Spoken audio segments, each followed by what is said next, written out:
Yeah. Mancini. En tur på den vilde side. Tur på den vilde side. Jeg ved du trænger til en bad boy at chille med, så lad mig give dig en tur på den vilde side.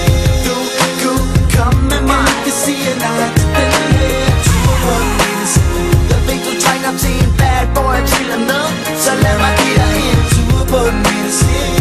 Du kunne komme med mig, kan sige nej til mig. Tjekker ned med, jeg aldrig tager den sikre vej. Der er ingen tvivl om, at teksterne de dækker mig. Jeg spytter det shit, jeg lever, fuck, jeg er ligeglad. Så nu der lige pludselig tomt der, hvor din pige sad.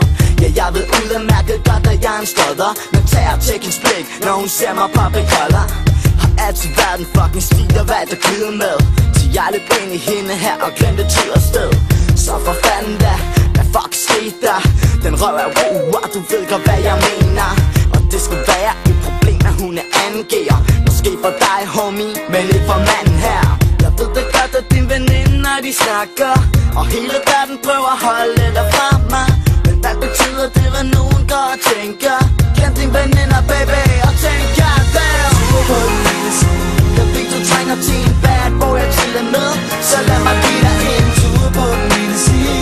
Du kunne komme med mig, kan sige nej til den her tur på den vilde side. Jeg ved du trænger til en bad boy at chille med, så lad mig give dig en tur på den vilde side. Du kunne komme med mig, kan sige nej til mig. Tænk mig at flexe op på banen, når vi spiller bold.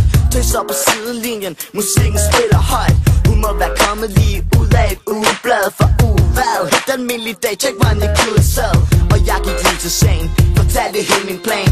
Hook op dig og mig, senere på dagen. Smilte, men nogen bag hende sagde noget om alder. Hun sagde, sorry jeg må gå, mine veninder de kalder, jeg sagde, fortæl mig lige.